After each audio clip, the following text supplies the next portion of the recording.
Ah ah! Voilà! Voilà! Voilà! Voilà! Hey! On n'expliquera pas tout de suite pourquoi tu es là. Parce que la priorité, c'est le prologue. On lance pas. You never walk alone. Oh! Non, non, non, j'ai plein de choses à dire, mais non, non, on va attendre après. Après le jingle, si je le trouve à la bonne place. Ça va? Très bien, merci beaucoup, Neil. Ça va super bien. Cool. Ouais, ça va. Merci d'être là. Tu fais quoi là maintenant? Là? Maintenant là, que tu as pu le Ligue 1, les Roses, il en reste encore un peu. Tu sais, Montréal, c'est fini. Écoute, c'est une excellente question. J'ai deux Mais en questions. fait, Tu fais quoi non, maintenant? non. Puis qu'est-ce que tu faisais entre tout ça, man? Écoute, j'ai tellement de projets dans les tiroirs dont j'avais absolument Le, aucune possibilité de faire avancer. Donc, il y a beaucoup, beaucoup de choses à répondre, beaucoup de Parler à tes to-do. enfants, parler à ta blonde, faire le ménage.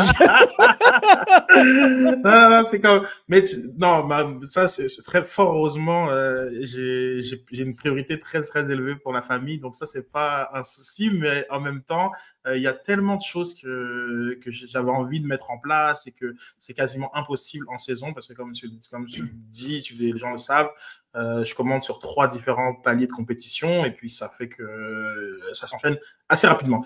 Donc là, ouais, là, c'est en fait, en gros, comme très souvent dans la tradition CCPP, CanFC, ben, c'est durant le hors-saison qu'on en fait le plus.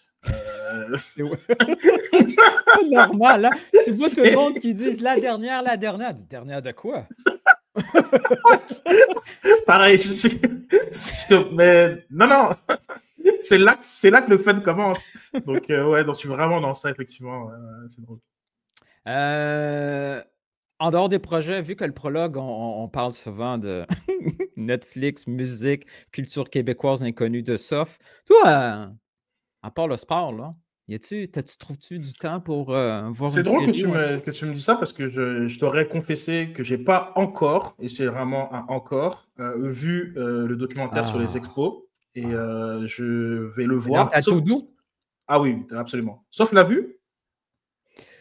Non, Ok. pas, non. Mais moi, Mais je m'étais promis de ne pas le voir rapidement. Ça a duré 2 heures. À un moment donné, Non, non, mais par contre, genre comme si dès que Sauf le voit, moi je serais vraiment intéressé qu'on fasse un ah, pod ensemble et avec les réactions d'une personne qui était dedans, personne qui était un peu à l'extérieur et une personne qui est très loin. Donc, ce serait drôle de le voir. Ça, c'est absolument sur ma to-do. Je pense qu'il y a tellement à apprendre, bon, à comprendre, effectivement, à apprendre de tout ça. Donc, ça, c'est ma to-do. Sinon, non, tu sais, avec Sof, je te dirais que le fruit tombe pas très loin de l'arbre. Hein. Nous aussi, on était très, très pop. Culture manga, ok, toi aussi, là. science-fiction, tout Les ça. Donc, Coréens. ouais, ouais, ouais. Donc, oui. Donc, les préambules, si j'étais avec vous dans les préambules, ils duraient vraiment très Ah ouais, longtemps. moi, je pourrais aller me chercher un café. Mais hey, quand tu me parles des Coréens, ils me parlent de Ouais, prendre note. Je suis wow. ouais. Mais juste pour revenir un peu aux expos, toi, tu arrives en quelle année?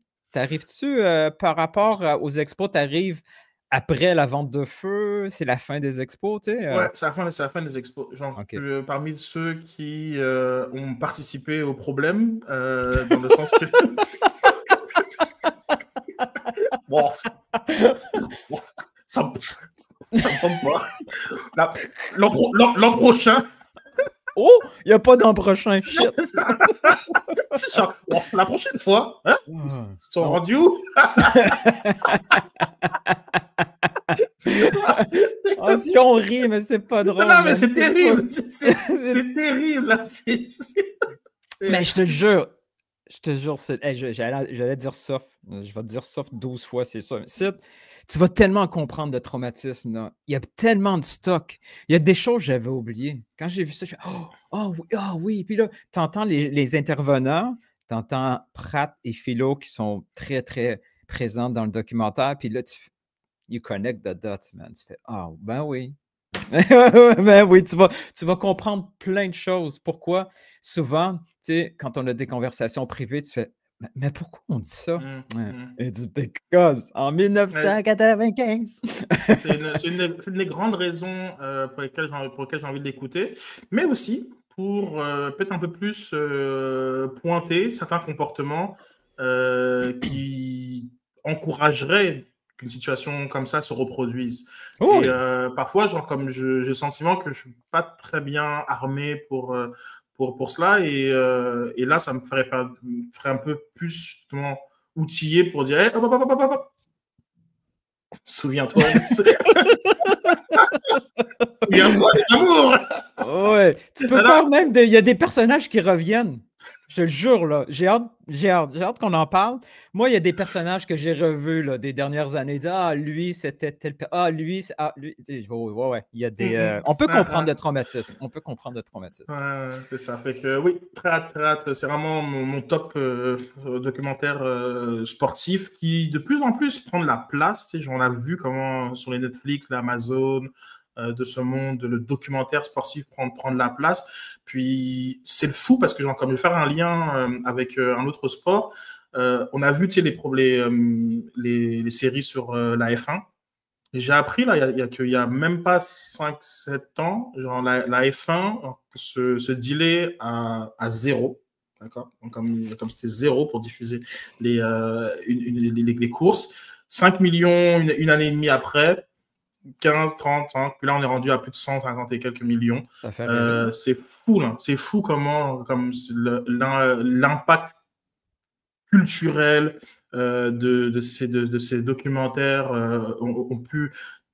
Moi, je ne suis pas vendu que la F1 est plus intéressante aujourd'hui qu'elle l'était quand j'étais plus jeune, genre comme que c'est Au contraire.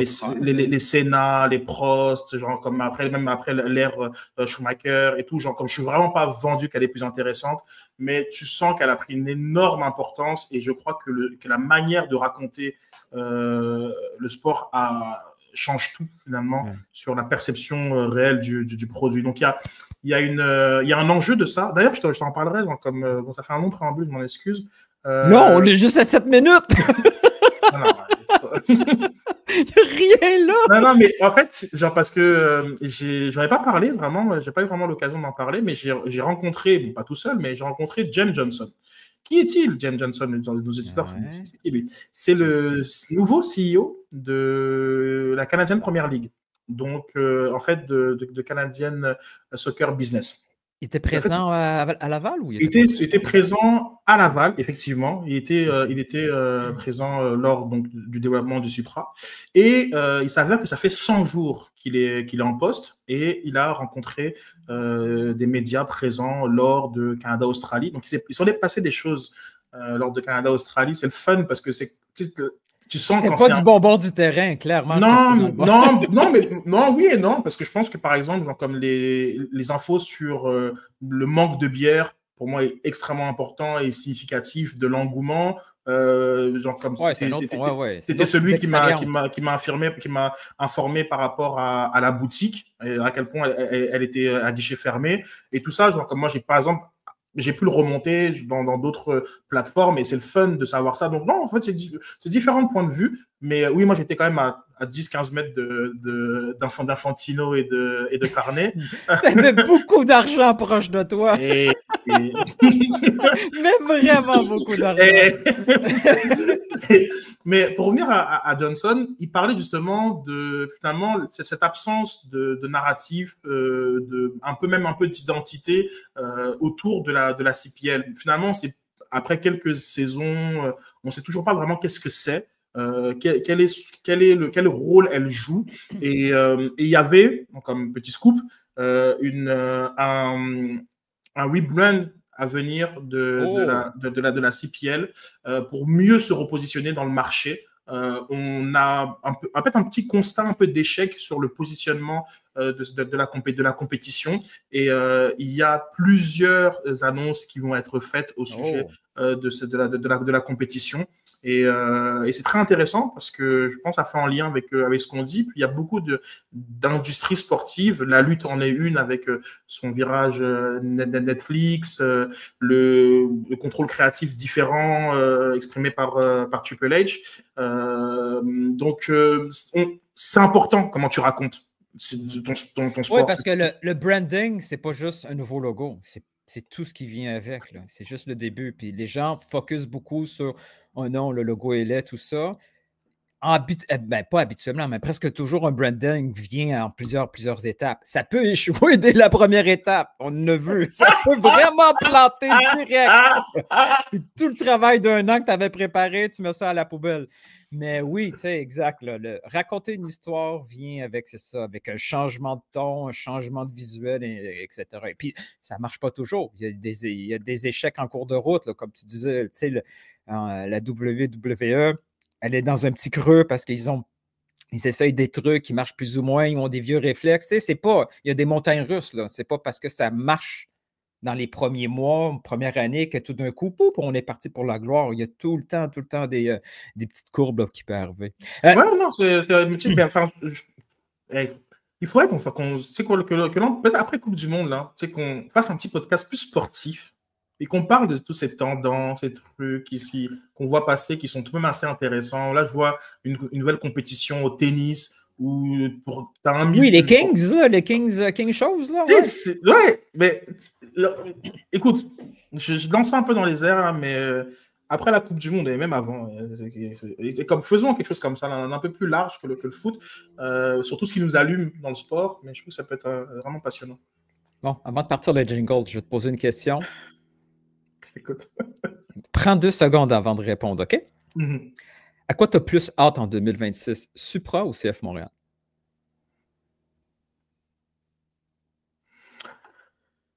Écoute, pour moi, c'est vraiment Coupe du Monde. Donc, je suis genre comme. Pour les petits!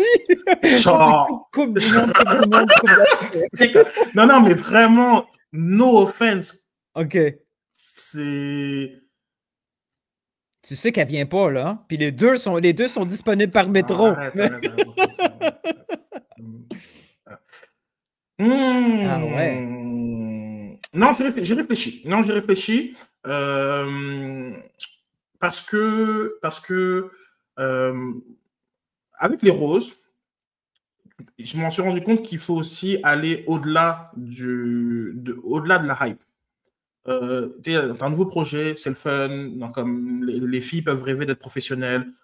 Premier circuit professionnel. Jan Matheson a fait un excellent travail. D'ailleurs, il va avoir un screening, un visionnage d'un documentaire qui a été tourné au sujet de la création de la Ligue. Ça s'appelle de Pitch, je pense, là, sous peu. C'est le fun. Bravo. OK. Mais après, il faut s'y plonger dans la Ligue au quotidien. Il faut la suivre, il faut s'intéresser aux joueuses, etc. Puis c'est deux choses, c'est deux mondes différents. Moi, j'ai vu un intérêt par rapport à l'idée de la Ligue, un intérêt par rapport au lancement, au branding, à l'identité, très bien. Premier match, super, gros party. Et après, ben. Essoufflement, peut-être. Ben, tu sais, moi, tu sais, le mime Travolta. Je suis dans la pièce, là. Puis je me demande où sont partis le monde. Ben, c'est un peu ça. Je pense qu'il y a les ingrédients pour être plus installé dans le paysage local du côté du Supra. Mais attention, je veux dire, il y a des gens qui n'ont jamais suivi la CANBL. Tu ne peux pas nous faire croire que parce que tout d'un coup, on va mettre les 20 meilleurs joueurs québécois sur le territoire, vous allez devenir ultra fan de la CPL, puis comme voir tout ce qui s'y passe. Donc, par rapport à moi, je sais que je vais le faire, donc, à la fois par travail et par intérêt, mais voilà, donc hâte de voir leur coup d'envoi, hâte de voir. Donc, s'il fallait choisir, oui, hâte. Peut-être que, très honnêtement, deuxième fenêtre de mercato, troisième, celle de l'été. J'ai aussi hâte, moi, de voir à quoi va ressembler le CF Montréal. Genre, c'est critique comme. C'est critique, vraiment, c'est le terme. Tu sais, je pense que on a rarement été autant à la croisée des chemins pour le CF Montréal. Et je suis très curieux de voir qu'est-ce que ça va d'avoir l'air. Donc, c'est une très, très bonne question. C'est une très, très bonne question. Puis, voilà. Je vais pas aller pour la réponse un peu plus facile et bateau, genre de dire, ouais, le Supra, nécessairement. Genre comme... Non, c'est kiff. Hey, on a atteint les 15 minutes. Ça veut dire que c'est le temps du jingle. Good. Je vais t'expliquer. Ils sont pas au niveau. Les arbitres. Vous écoutez Couscous Piri Piri.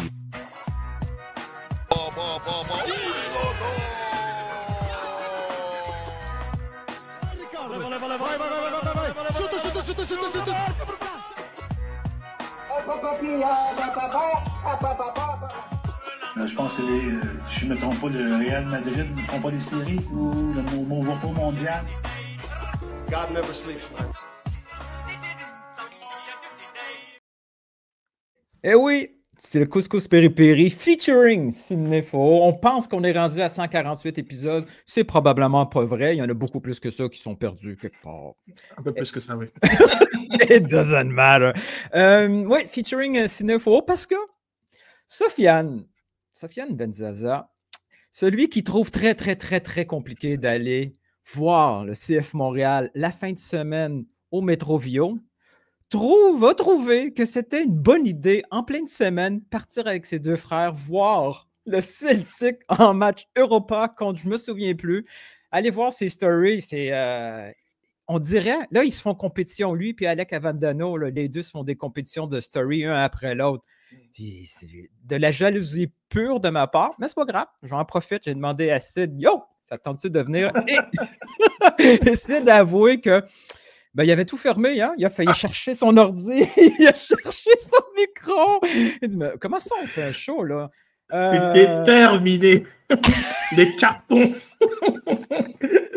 Ouais, c'est rendez-vous à la 3e semaine de février. On dirait un employé du CF Montréal. Il y en avait quelques-uns dans les derniers mois qui avaient vraiment hâte que ça finisse. Là. Je dirais pas de nom, mais on le sentait à chaque fois qu'on les voyait. C'est comme... Il reste 2 semaines, il reste 2 jours. Il y avait hâte. Un épisode sur le bilan. On avait déjà fait un CCPV réagi sur la nomination de Marco Donadel. Mardi, mais tu étais présent 2 jours, right? Mardi, oui. Tu étais là aussi. Une espèce de scrum à la Alouette canadienne de Montréal. Toi, tu en as vécu ça, c'est le premier de ce genre. Il y avait les fameux duos ou trios qui venaient à la table, puis tout le monde se forçait pour trouver des questions à certains, parce qu'ils faisaient pitié. Là, le processus était un peu différent. Peux-tu me l'expliquer? Moi, je n'ai pas pu prendre un congé de maladie pour faire ça. Non, mais c'est très, très bien expliqué, Nilt. Habituellement, donc, ils vont sur le podium. On est dans une salle de conférence au centre Nutrilet depuis maintenant déjà plusieurs années. Et ils viennent généralement 3 par 3 pour s'exprimer. Et donc, avec toujours cette... difficulté que il y a des moments où tu es vraiment intéressé à l'opinion d'un joueur sur certains sujets et les deux autres ils regardent et ils tournent les pouces avec toujours le fait que et tu te sens un peu obligé parfois de leur adresser la parole. Ça encore, lorsque tu as les 2 premières vagues, tu as des joueurs qui sont très établis, des leaders, des cadres, des personnes qui ont vraiment des choses à raconter par rapport à la saison, mais plus ça avance et après, plus tu as moins de questions pour le joueur qui a à peine joué. Ce qui faisait que dans le passé, on avait déjà commencé à choisir et trier et ne pas forcément ramener tout le monde. Et dans ce tri, il y avait parfois aussi des questionnements parce que tu as des joueurs tout de même que tu dis pourquoi lui, on l'a pas amené. Ce qui faisait que ce n'était pas forcément une formule idéale, ça pouvait être aussi une formule à rallonge. Donc, quelle que soit finalement la manière de faire, il y avait toujours un peu de frustration sur le fonctionnement. Et donc là, on est sur une formule Scrum, dont l'avantage est que tu peux parler à qui tu as envie de parler. Le désavantage est que lorsque tu es sur un joueur... Tu peux pas te séparer en 3, right? Exactement. Donc ça, c'est vraiment des inconvénients. J'ai eu l'occasion d'échanger avec Alex Panton, dont c'était l'idée, si je comprends bien, sur peut-être le fait que Impact Média ou les coms puissent enregistrer le contenu des joueurs pour après le mettre à disposition afin qu'on sache de quoi ils parlent.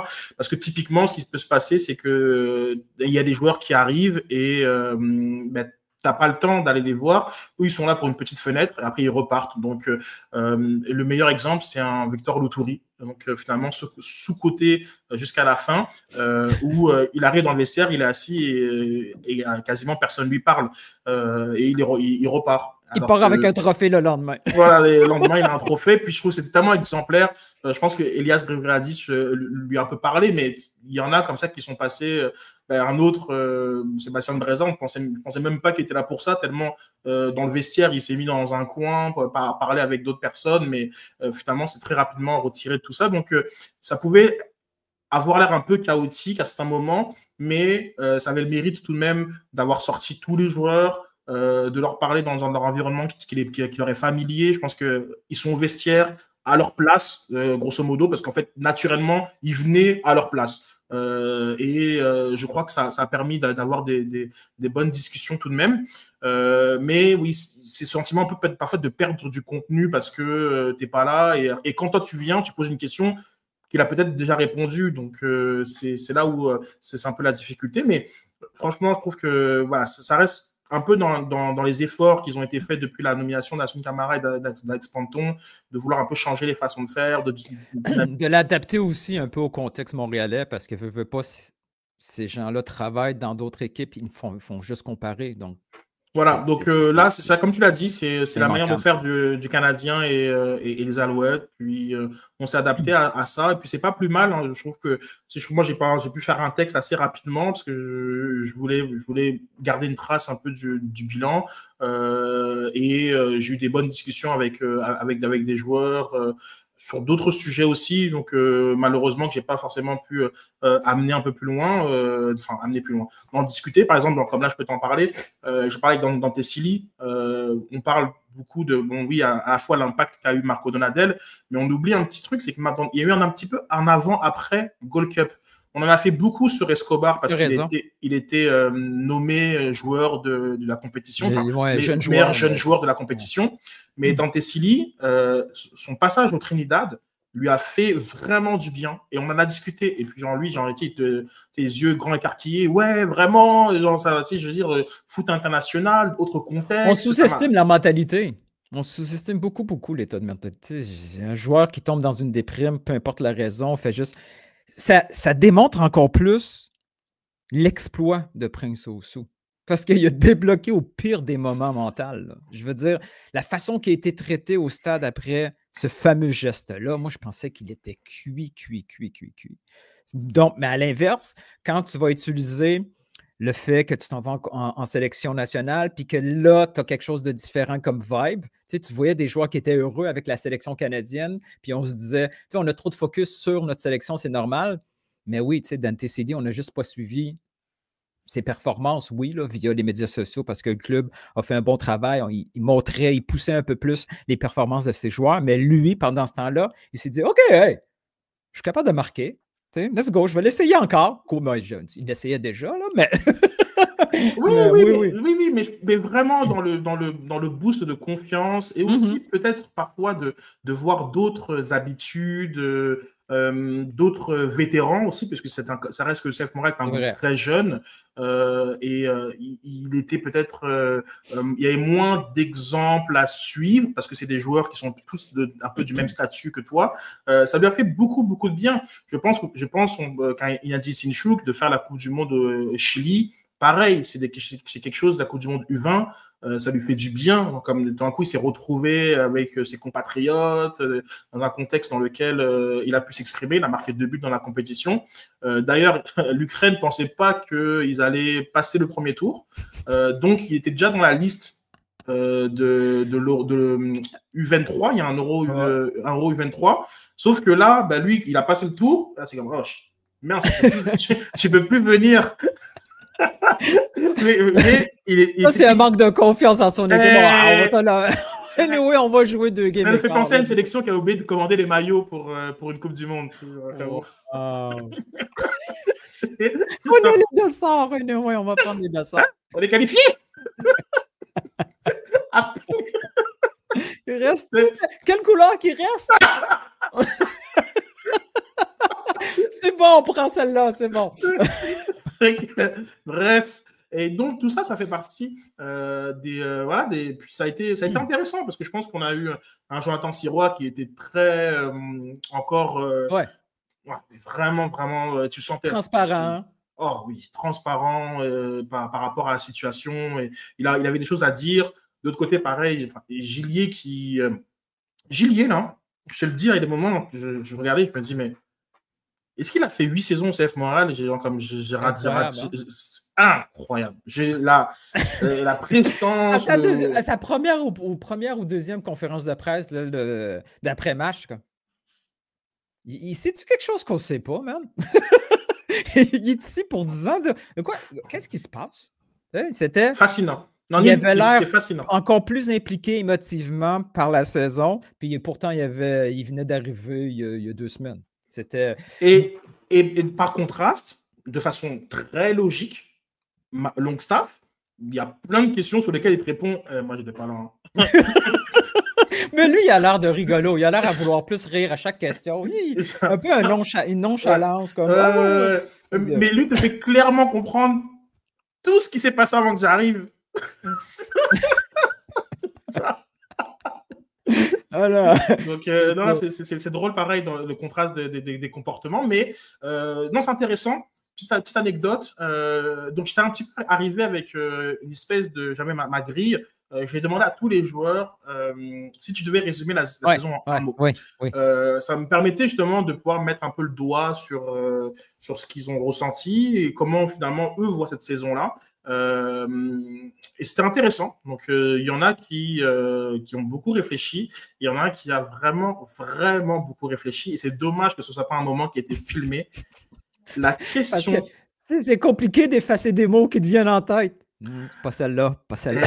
Je ne sais pas le nombre de mots qui ont défilé dans la tête de Prince Owusu, mais que ce soit Antonin Besner, que ce soit Simon Servant et Jean-François Tonio avec qui on a vécu ce moment surréel, où comme je ne vous mens pas, ça a mis 45 secondes ou 50 secondes à ce qu'il réponde.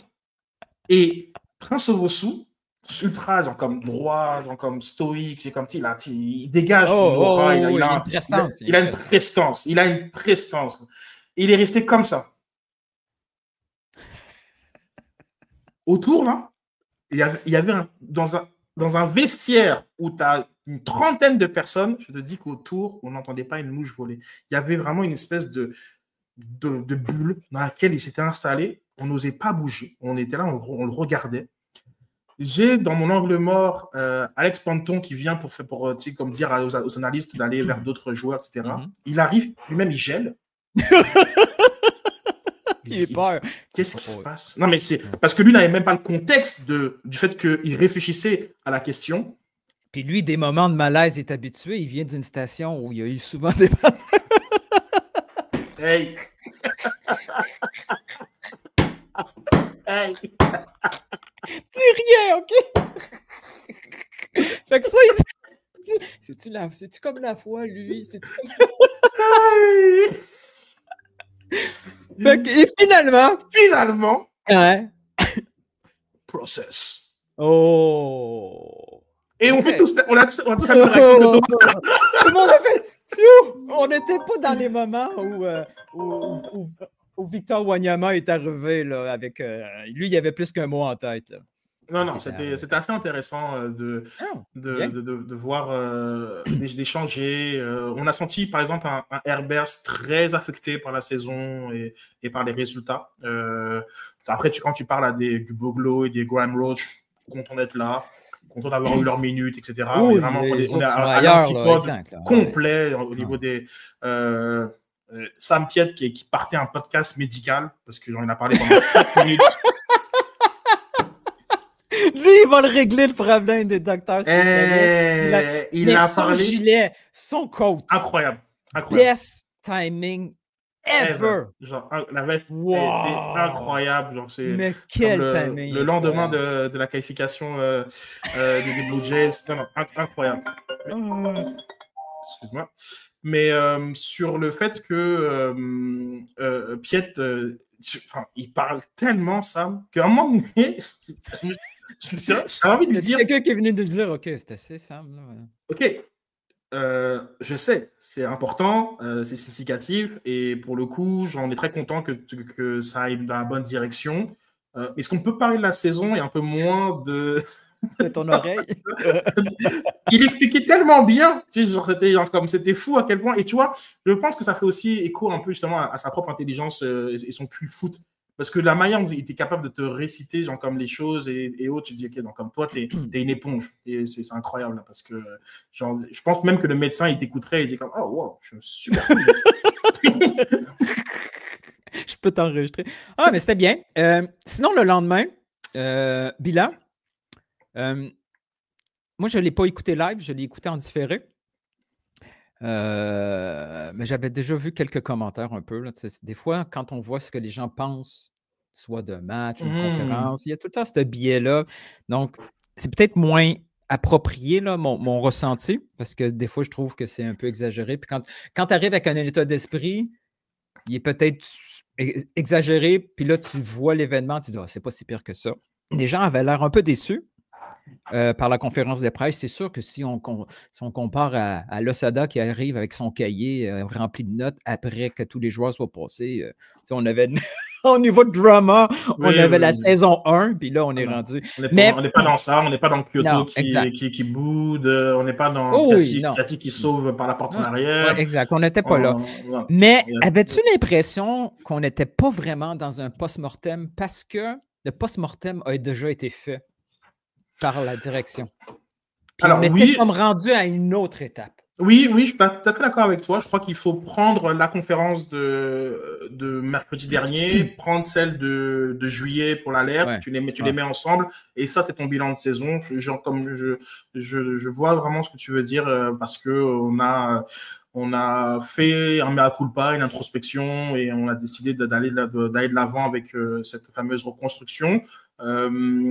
Donc là, c'est plus comme si c'était un point de passage dans lequel on a quand même essayé d'envoyer des messages, pas suffisamment à mon goût, on y reviendra, mais le message du fameux 20 points dans les 17 matchs. J'ai aimé quand tu fasses le calcul, parce que là, on peut le faire. On va sortir l'Excel. Je veux pas être celui qui sort l'Excel, mais on va ressortir l'Excel. Vous êtes quand même dernier. C'est bon. Ça, c'est typiquement, c'est vraiment un inside pour les auteurs, pour l'auditoire sur CPP. Ça, c'est typiquement. C'était cette situation-là, voilà. Oh, oh. Here I come. Oh, here I come. Oh. Mais ça, c'est vraiment. Je sais que, après, dans les groupes chat, non, mais là, c'est. Tu sais, je vais me faire dire. Ah bah, Sid, il t'en a passé une, mais pourquoi t'as pas. Je dis, attends, c'est 20 points là. Et le temps que je me mets d'ailleurs même à rebondir dessus, c'est vraiment moi qui va sortir sur ce calcul, mais vraiment pour dire, ok, ça commence où, c'est quoi le premier match, ok, genre comme si je suis rendu à Atlas, à Léon, ok, non, mais attends, avant, il y avait un match, je sais pas, contre New England. C'est quoi leur point de départ? Je calcule. C'est not good. Non, mais c'est ça, c'est quand même. Tu calcules. Tu vas dans le classement général, tu dis, tu veux quoi avec 40 points? Bref, non, ça c'est un moment très cocasse parce que j'ai senti beaucoup de personnes. Ouais. Oh, on achète ça. Ça avait l'air plus d'un check-up, d'un point de passage. C'est plus comme le bilan a été fait effectivement en juillet, et là c'est nous dire bon ben on estime qu'on est sur la bonne direction depuis qu'on a entamé la reconstruction. Mais je crois que les gens qui s'attendaient à deux choses, les gens qui s'attendaient soit à une espèce de justement une énorme mea culpa, des excuses, de la repentance, et on prend le fouet, pire saison, etc. Oh, ça avait déjà été fait. Ça voilà. The letter. Voilà, ça c'est la lettre. Voilà. Et à l'inverse du spectre, comme le fameux front page de Philo et de venir nous dire que maintenant, on va être la 5e masse salariale de la Ligue, on va chercher à avoir 4 DP, patati patata. Genre, quand Philo a posé cette question, est-ce que tout le monde s'est retourné pour dire à Philo? N'arrivera pas. Alors, j'ai aucun problème à dire à Jérémy. Genre, comme c'était moi, sur le fond, j'ai trouvé que sa question était assez anodine. Mais est-ce que CF Montréal va faire de quoi pour revenir sur le premier plan des nouvelles? Mais comme très souvent, c'est la forme qui prend le pas sur le fond. Et le fait qu'il ait mis du contexte, les gens sont fâchés, est-ce que vous vous rendez compte de patati patata patata, fait en sorte que c'est un peu perçu comme si c'était potentiellement un moment soit malaisant ou un moment enfin quelqu'un qui pose les vraies affaires. En bout de ligne, j'ai trouvé la question très anodine, puis ça a été répondu de façon à non, finalement, nous, c'est pas ce qu'on vise plus que ça. On croit à notre processus, puis patati, on va continuer, puis si on fait les choses bien, les résultats vont suivre. Mais il y a toujours tout un préambule et tout un contexte, et ça, c'est un peu la signature de Jay et de Tony, et qui parfois, en tout cas, selon ma lecture, ça prend le pas sur la question en tant que telle. Enlève ça, ce billet d'humeur, et prend la question. La question, elle est assez anodine. Donc, oui, il y a eu un petit moment où tout le monde un peu a retenu sa respiration, parce que ok, c'est comme ça. Oui, parce qu'il y avait ça brisait le ton de la conférence de presse. C'est ça brisait, mais ça reste pour moi vraiment plus de la forme que du fond. Je crois que, par exemple, c'est niaiseux, mais si le CF Montréal, et ça c'est une question que j'ai posée pour toi, commence le camp pré-saison avec 2 DP et 4-22. Non, mais tu sais que c'est pour toi que j'ai posé la question. C'est à ce moment-là, je fais j'arrête de travailler. Puis, mais si il commence comme ça la pré-saison, forcément tu vas faire le front page. Mais même pas, enfin, d'ailleurs, on ne sait même plus ce que veut dire cette expression en 2025, mais tu es déjà là, genre, comme tu vas faire le front page. Comme tu n'as pas 2 DP et 4 U22.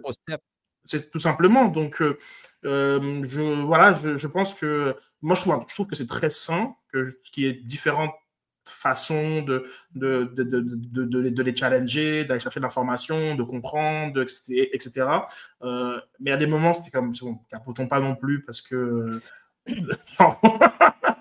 on a un contexte.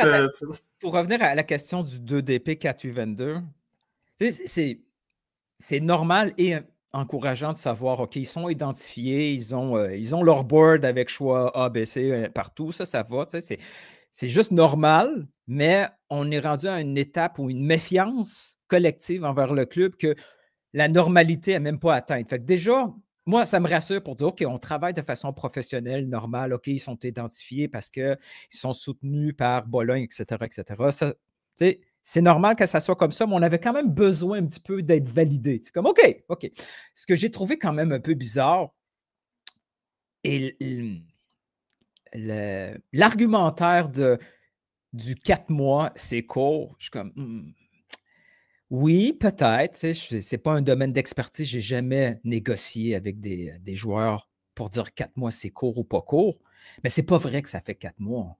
Tu as décidé que ça fait quand même 1 an et demi. Les U22, ils avaient des places disponibles depuis que tu es ici. Donc, comment ça se fait que tu te retrouves comme un cégepien à la dernière, tu sais, dire « Oh shit, il me reste juste 36 heures. » Non, il ne te restait pas 36 heures, il te restait... Tu as décidé que c'était 36 heures. C'est juste pour rire que je dis de cette façon-là, mais... Non, mais c'est un excellent point. Et puis moi, je peux aller plus loin par rapport à ce que tu dis. C'est au niveau même de la masse salariale. Je veux dire, les moments où, lorsqu'on a des discussions où on se limite à un certain chiffre, où on dit, oui, mais dans ce chiffre-là, ok, attends, c'est pas un hard cap. C'est vous qui avez décidé de pas dépenser. As-tu vu la nouvelle phrase? As-tu vu la nouvelle phrase? Je l'ai notée. Vas-y. Mon calepin comme l'autre. Hein? Il a dit... Attends, elle est où la phrase? Je l'ai notée en anglais. Non. What you spend is not what you finish.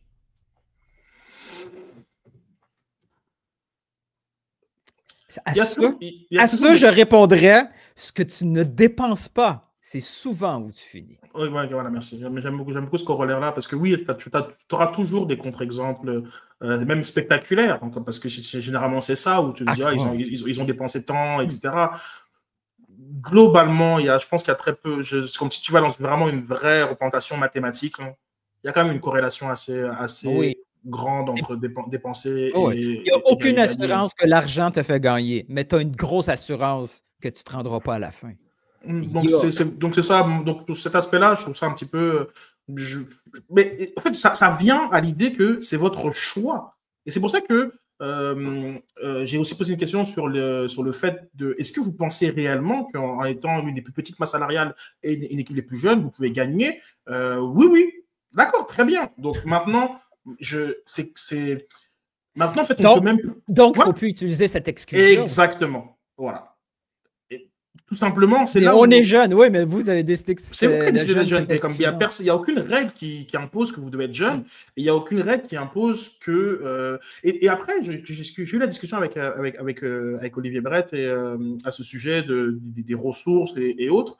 Puis, ben, il commençait un petit peu justement à être dans cette petite case-là, il commençait à analyser le self-moral dans cette case-là. Je dis, OK, très bien, mais moi, je refuse de prendre une grille d'analyse comme si le self-moral, c'était Brest, Reims, je sais pas moi, Braga ou n'importe où, Boavista. Oh, non, c'est un choix. C'est souvent mon point aussi quand je dis Cincinnati et Atlanta, c'est pas plus gros comme ville pour Montréal. Si eux ont été capables de commercialiser un club pour se donner un budget en conséquence, le fait que vous ne le commercialisez pas à son maximum, oui, je peux concevoir que les raisons ne sont pas seulement du club puis que c'est au-delà du club, mais ça reste que Montréal, ça ne peut pas être la justification comme quoi on a cette masse salariale-là ou ce budget, parce que c'est pas. Masse salariale, c'est très nord-américain. Non, c'est vrai. C'est le budget. Ouais. Et lorsqu'on dit tout ça, on est aussi genre. Si le club, par exemple, comme ces jeunes sont tous des Morales, sont tous des joueurs dont on sent tout le potentiel et le talent. Au final, c'est pas un problème la jeunesse. On peut prendre d'autres exemples, genre comme à plus haut niveau, tu vas voir des joueurs qui ont 19, 20 ans, 21 ans et qui sont parmi les meilleurs joueurs de leurs équipes et autres. Moi, je bloque pas en tant que tel sur l'âge. Maintenant, faut pas te tromper un peu. C'est bateau, mais bon, c'est ça. Et après, derrière, comment tu les entoures? Comment tu crées ce cadre pour qu'eux ils puissent se sublimer, tu vois? Je vais faire des comparaisons complètement boiteuses, mais je veux dire, du côté du Paris Saint-Germain de Julien, là, Barcola, il est super jeune, Désiré Doué, il est super jeune, bon, Nuno Mendes, je pense qu'ils sont des joueurs super jeunes. Donc, je veux dire, moi, on me dit, 21 ans, 22 ans, ben. OK, mais moi, je vois à très haut niveau des joueurs qui ont cet âge-là et qui cassent tout. On en prendrait un seul, puis on est au-dessus de la ligne rouge, là. Donc voilà, mais bon, bref, je trouvais que... Et là, je vais rebondir sur les messages. Par exemple, sur la question de Philo, c'était une excellente occasion de lancer un message, de vraiment... de démontrer l'ambition du club et le cap qu'il veut suivre. Et j'ai trouvé que pour beaucoup de questions, oui, Lucas a fait un bon travail d'y répondre, mais n'a pas passé le message. Et j'ai l'impression que c'est comme si on a juste réagi à des questions, alors que ces moments-là, c'est surtout des opportunités pour eux de dire ce qu'ils ont envie de... C'est pour ça qu'il faut toujours commencer une conférence de presse avec une déclaration. Il faut être beaucoup plus stratégique. On sait, là, tu n'as pas besoin de questions de journaliste. Tu sais à peu près c'est quoi le mood de 2025, puis tu sais c'est quoi qu'il faut changer. Et ils ont révisé. La veille, j'étais au Saputo, et quand j'écris mon texte et tout après la conférence, non pas après le scrum des joueurs. C'est OK, c'est normal. Hein. Moi, j'ai pas de problème avec ça. Non, mais évidemment, non, mais c'est juste une anecdote parce que donc je sors de la galerie de presse, donc pour ceux qui connaissent un peu comment ça se commence derrière, et je marche pour sortir là, comme le stationnement. Et là, en fait, il y a tout l'état-major qui est présent dans la salle de conférence, Lucas Saputo qui est sur le stage. Et ils ont fait une répétition de la conférence qui a lieu le lendemain. Et quand je marche, évidemment, là, on regarde. Tu dis, est-ce qu'on est au bordel, là, le Comedy Club? On tente des réponses. Et là, tu sens vraiment que... Ils ont oublié de fermer la porte. Qu'est-ce qu'il fait là, lui? L'année prochaine, hein, le repeat, là, l'avant-première, on le fait quand il n'y a personne, la porte fermée. J'essaie le plus possible d'avoir mon regard tout droit, et puis j'entends... Non, j'ai Il pas y a trop, rien, j'ai pas trop, j'ai il y a pas trop, rien. j'ai pas trop. J'étais pas un espion! C'est comme quand tu vois ton ex se pogner avec son nouveau chum. Tu fais... Ah, c'est ton problème maintenant. Ah, boy, c'était drôle et tout. Puis, il y a la blague, comme quand on en reparlait, c'est comme, ben, tu sais quoi, la prochaine fois, tu sais, viens et pose des questions. Ce sera peut-être un meilleur exercice. J'aimerais t'entendre parler d'un truc, parce que là, c'est moi le problème. Il va falloir qu'on arrête l'émission rapidement, parce que j'ai mes contraintes à moi. Donadel, as-tu trouvé dans cette conférence de presse, c'est trop facile comme je vais le dire, je pense. J'allais dire, le trouves-tu libéré? Est-ce que tu le trouvais heureux? Plus heureux? Ta question est excellente, Neil. Il était libéré, oui.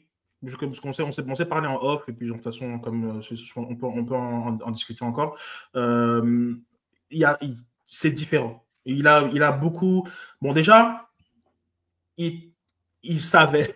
Il n'a pas appris là.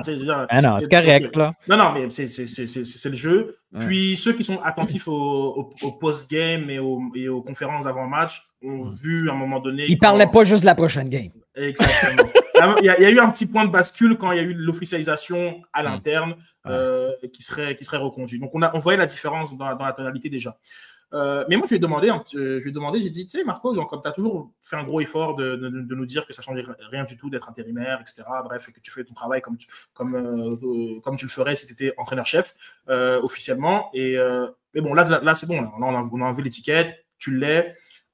Comment tu sens? Mais ce qui m'a confié, c'est que tout d'un coup, c'est plus de pouvoir. Il pense pas faire les choses différemment. Mais là, après, moi j'ai un peu repris, je dis mais la perception est complètement différente. Là, la même phrase, elle a plus du tout le même poids. Exactement. Et il me l'a avoué que lui, il sent, enfin, il sait que ça va arriver, que tout d'un coup, genre comme là, les perceptions vont être différentes et le pouvoir aussi décisionnel. Décisionnel, c'est un grand terme. Le pouvoir d'input, on va dire, le pouvoir de donner son avis et de plus discuter des joueurs à venir. Donc là, il est vraiment... Toi, tu penses qu'il va avoir plus de pouvoir aussi à l'interne, pas seulement avec les joueurs? Ah oui, non, mais la direction? Oui. C'est évident qu'il y a des profils de joueurs sur lesquels il va pouvoir... Et que Au niveau des profils, là, excuse-moi, continue. Non, mais ce qui est intéressant, c'est que je crois que... on compense aussi un petit peu du manque d'expérience des dirigeants. Et c'est un peu rassurant d'avoir un joueur qui a été accompli dans sa carrière et qui genre, comme est capable de t'amener ce bagage d'expérience et de contexte. Donc certes, d'un point de vue entraîneur, et tu as été le premier à dire à tout le monde, calmez-vous, non? C'est pas fou là ce qu'il a fait avant CF Montréal. Mais en tant que joueur, il sait encore reconnaître ce qui fait un bon joueur d'un toile. Donc, et tu as besoin de ça. Et j'ai senti qu'on a aussi besoin d'être rassuré. C'était pas évident. C'était très schizophrène, la situation du CF Montréal. Courtois, on a beaucoup hésité avant de le maintenir en poste. Ouais, on a beaucoup hésité. Finalement, très rapidement, on a rétropédalé. Là, Marco, oui, démontre des bonnes choses, mais tu peux tout aussi très bien faire un dossier sur le fait que c'est pas lui. Et si tu voulais vraiment changer, tu avais une pile. Donc c'était un petit peu compliqué, sauf que moi j'étais quasiment persuadé qu'il serait la personne en charge quand j'ai eu la certitude au niveau de l'évaluation des joueurs que pour une des premières fois depuis longtemps, on pointait les joueurs plus que le banc. Historiquement, au CF Montréal, les personnes, pour des questions d'ego et de plein de raisons potentielles, c'était très souvent le banc le problème. Et les joueurs qu'on avait choisis, non, Ils sont bons, ils sont forts, ils sont puissants, ils sont tout. Mais là, mais ça, c'est rassurant parce que. Très rassurant. Que et ça a changé. Ils sont en train. Ça a changé. Parce que là, ils sont en train de se pointer. Là, ils sont en train de se pointer mais parce que si Pierce il saute, ça veut dire on s'est trompé. Exactement. Et souviens-toi, Anit, on a eu la discussion en avril dernier, parce que à ce moment-là, tu avais commencé à dire ils vont aller nulle part. Tu sais. Et là, je t'avais dit, hey, au niveau des dirigeants, on pense complètement l'inverse. On pense vraiment que. Je me souviens. Mais voyons, si, c'est pas vrai. Je dis, si, les dirigeants pensent vraiment qu'un tel, quand lui reviendra, et quand lui fera ci, et quand il se passera ça, et patati. Voyons, c'est pas possible. Et bien, c'est ce qui était pensé à l'époque. Depuis, il y a eu un 5-1, il y a eu Hamilton, bref, on sait que c'est passé. Mais là, je pense que ça a permis à Donadel de lui donner vraiment, finalement, ce ballon d'oxygène. L'effectif et pas de calibre pour les objectifs qu'on vise. Donc, faisons le travail au niveau de l'effectif et après, on regardera si toi, tu es capable de les amener un peu plus loin. Est-ce que Marco Donadel, oui, il veut des meilleurs joueurs. Moi, ce que j'ai vu dans la conférence de presse, parce que Marco Donadel a joué en MLS, il sait c'est quoi la qualité qu'il faut, mais il sait aussi, quand il dit profil, il pense beaucoup à la mentalité, un type de personnalité. Est-ce que Marco Donadel a besoin de d'autres Marco Donadel dans le terrain? Parce qu'il se sent un peu obligé d'être le joueur. Oui, sur le terrain, il a besoin, pas d'un gueulard, c'est pas juste ça, là, mais quelqu'un. Non, mais caractère, leadership. Une bonne agressivité, là. Ouais, puis, tu sais, Piet a beaucoup manqué de matchs. Et je te dis pas qu'il coche toutes les cases de ce joueur-là que tu as en tête, mais d'avoir un relais sur le terrain, il y a des moments, il y a des glissades. Le dernier match, à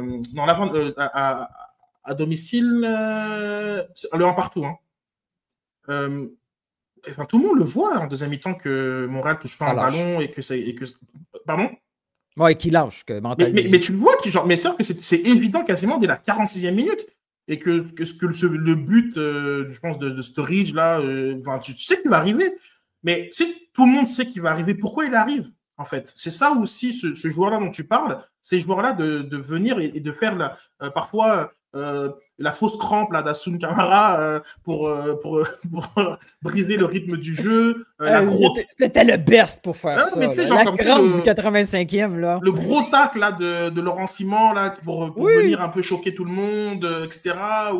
Bref. Mais on le voit un peu. On le voit un petit peu, par exemple, Morales a un peu cette mentalité-là. On le voit un peu. Puis on voit que, oui, en MLS, c'est plus compliqué de...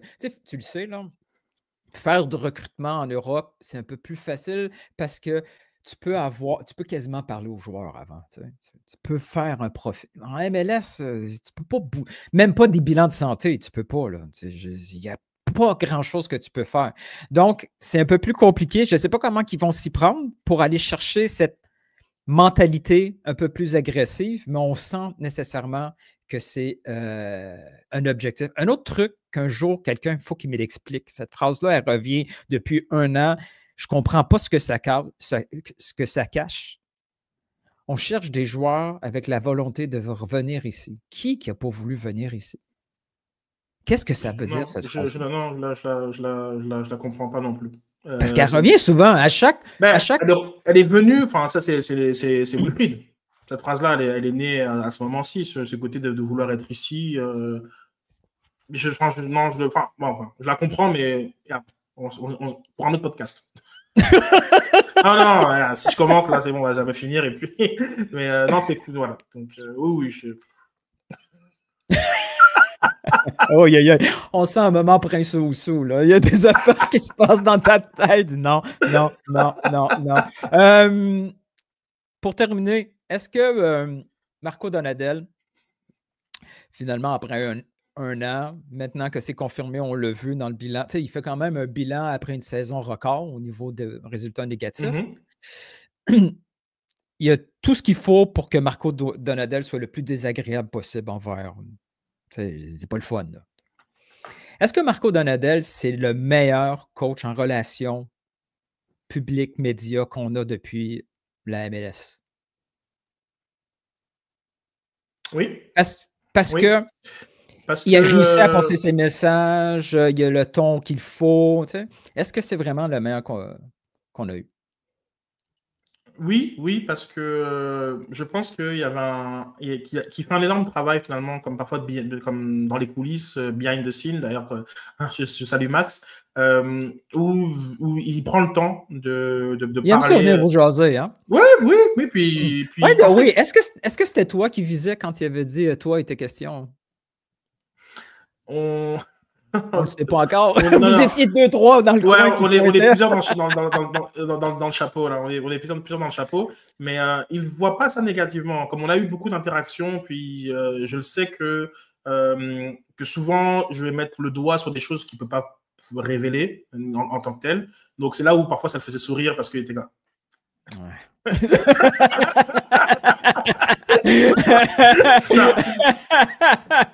Il faisait comme. Ouais, tu sais, ça, donc ça, c'était pas mal. Je pense que, tu sais, il y a eu un gros travail de Jean-François, de Simon, de Max aussi, justement, de toujours Antonin, pareil, donc, comme de bien le questionner, cuisiner. Mais ça a toujours été fait, je trouve, dans une bienveillance et non dans une défiance. Il y a des moments où c'est vrai que parfois, tu as l'impression qu'il te menait en bateau, mais tu comprenais un peu le pourquoi du comment. Tu n'as jamais l'impression qu'il te prenait pour un. Ouais, je vais pas. On va rester Il n'y avait pas de moment de Thierry Henry. Non, il n'y a pas de moment de Thierry Henry. Il n'y a pas de moment de Thierry Henry. Ça, c'est clair. Mais moi, je reste dans l'idée que il n'est pas Thierry Henry non plus. Donc, non, mais. Non, mais je sais pas. Donc, enfin, bref, donc, encore une fois, donc, comme ça c'est une émission entière. Donc, oui, parce que même Wilfried, il a des petits moments Luis Enrique, là. Vous pouvez pas comprendre. Mais c'est normal parce que les gars, là, Ouais, c'est bon, explique-nous, hein, on est capable de. Genre, comme c'est ton rôle de vulgariser aussi. Oui, je sais. Mais tu sais, je vais prendre leur défense. À un moment donné, là, ça va pas bien. Tu as des trucs à gérer avec tes joueurs, tu as de la pression de la haute direction, les résultats ne s'enlignent pas comme il faut. Puis là, tu as un Elton George. Là, que là, lui, qu'est-ce qu'il connaît tant que ça? C'est juste. Il me challenge sur des trucs de foot. Ça se peut que quand tu es fatigué, tu as juste envie de dire ben, tu connais shit, man. C'est tough. Ouais, c'est tough à gérer. Tu as mis un contexte humain qui justifie. Qui explique ces moments-là. Puis que mais toi, dire OK, je vais laisser passer ce moment. C'est leur travail. C'est leur travail. C'est leur travail. Et ceux qui le font bien sont capables, dans ces moments-là, soit de shifter l'attention, soit de simplement comprendre pourquoi tu pourrais penser ça. Et il y a des moments où parfois les réponses, elles sont genre, il va te dire un tel s'est fait mal à la cuisse entraînement, et donc, d'accord. Bon, voilà, fin. Comme tu sais, tu peux, genre, comme toi, tu pensais que lui était sur le banc et que j'aurais dû le remplir. Et après, tu vas voir le gars et tu dis, by the way, j'ai dit que tu avais mal à la cuisse. Voilà. Fake pendant 15 minutes à la prochaine pratique. Bref, mais oui, évidemment. Et c'est pour ça que je crois que, d'ailleurs, j'ai une excellente relation avec la part des coachs, parce que je comprends ce côté humain, et il y a des questions, même parfois, qui sont les plus difficiles. Je vais les poser d'une manière à toujours être dans le respect, ou parfois, je prends l'information en off, puis voilà, on évite aussi ce cirque qui est de la caméra, le micro et tout. Genre, exposure, pas nécessaire. Voilà, c'est ça. Donc, bref. Mais non, je pense que oui, il a fait un bon travail par rapport à ça, et que lui, ça paraît aussi plus publiquement. Parce que je te le dis, que des Hernan, des Laurent, Rémi, Wilfried, Thierry, tous en off, ils sont tous très intéressants, très gentils. Et en tout cas, dans mes relations, moi, j'ai jamais parlé avec des personnes qui étaient désagréables et tout. Ça, ça m'est jamais arrivé, mais je trouve que c'est intéressant ce que Marco est capable de faire, de prendre sur lui, de rigoler, être conscient un peu de son image qu'il renvoie. La phrase sur les jaunes, il avait révisé, c'est clair et net que c'était une phrase qu'il avait révisée là. Et il est venu, et ça n'avait aucun rapport avec la question de Max là, qui voulait savoir est-ce que David Sobry revient ou pas. Et lui, il est parti sur les jaunes et tout. Bref. Donc, on est juste chanceux qu'à la fin, il lisait son texte dans le fond, puis qu'il est chanceux à la fin qu'il n'y avait pas le fameux ChatGPT te demande. Rire de la salle. Veux-tu que je te propose d'autres nouvelles versions? Oh shit, il fallait pas que je lise ce bout-là. Tristan, Ça, non, OK. Souhaitez-vous une version PDF?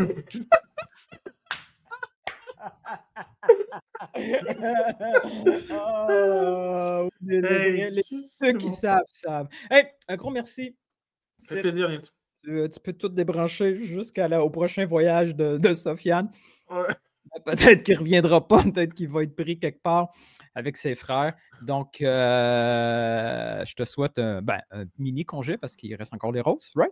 Oui, je fais la finale. Je fais la finale des roses, la finale de la Ligue. Est-ce que les roses y iront? On le souhaite pour elles. Un gros match contre Toronto à venir. Et puis, on fait la finale sur RDS. Ouais. Puis, nous autres, notre gros 4 mois s'en vient pendant que toutes les autres vont prendre congé. On va exposer les 27 joueurs qui finalement ne viendront pas à Montréal. Allez! Merci beaucoup, Sid. Ciao, ciao!